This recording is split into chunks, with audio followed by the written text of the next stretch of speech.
So not only is Tar Kiln one of my favorite places, but one of my favorite things is to look at water, and specifically to find animals in water. So I'm going to take my fancy dancy net and I'm going to dip it in the water and see if I can find anything, in particular macroinvertebrates, which are bound to be here. These are little insects that are called riffle beetles, and they are just having a good old time in the water there. They kind of just make circles and they kind of swim on the top of the water. Try and grab some. I don't know if my net is small enough. Oh, hey, I got one!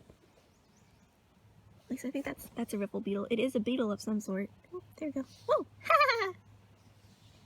Alright, the best place to look for organisms is often on rocks, which I don't have any, or vegetation. So instead of lots of leaves right here, I'm finding some mossy plants that were kind of floating in the water.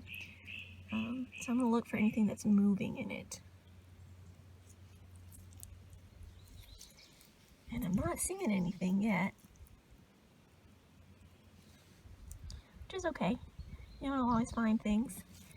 And I've never actually gone dip netting in a swamp to know where I would really find stuff. So, alright. There's probably stuff in there, but they're micro, so I'd need a microscope to see them. Whereas what I'm looking for is more macroinvertebrates that I can actually see with the naked eye. So, we shall try again. We've got some water striders in there.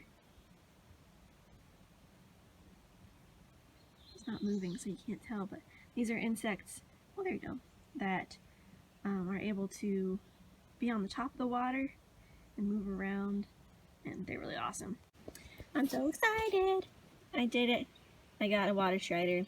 These guys are very fast and are not necessarily easy to catch. Oh, and they're bouncy. So,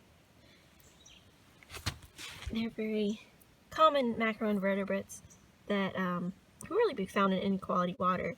A lot of macroinvertebrates are awesome because you can determine how good of the water the area is based upon what macroinvertebrates you find. One of the flaws in my plan is that I can't really reach the bottom from here, so all I'm doing is really scraping the top of the water.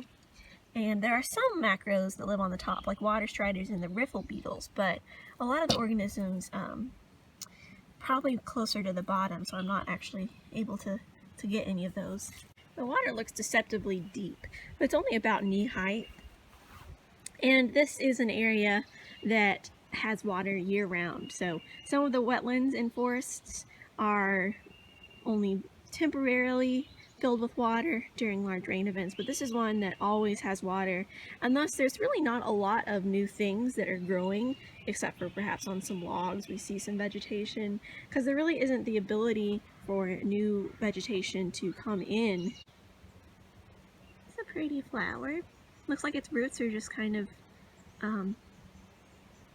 well, floating. I wanted to figure out if I could pull it up, and it turns out that I cannot. It actually has a stem in the middle of it that is keeping it in the water. So even though it's a little sunken right now, these guys are not actually just floating. They have a special system, a root system, that allows it to come up from the water but still be down in and connected to the bottom of the swamp. This looks like some good leaf litter to look for macroinvertebrates in. This is at the edge of the swamp, so it's a little bit shallower. I found a fish! Oh, there's my fingers. There it is. Hi, fishy! Wow, he's so dark colored. No wonder I didn't see him in the actual swamp area. Some nice leaf litter here. Somebody under here. Oh, you are a little isopod. So kind of like roly-polies. Alright. Anything else? Oh, got another isopod walking around there. Hello. alright, we got stuff. I've got another macro for you. Now this one is a little bit bigger. So, say hello to our dragonfly nymph. Hello. So, believe it or not, this guy will metamorphose into a dragonfly one day. They're really big and cool. What is that? That's an interesting noise. Hello? I don't know if that's a bird. So back to this guy. They're really cool. So I'm gonna put him back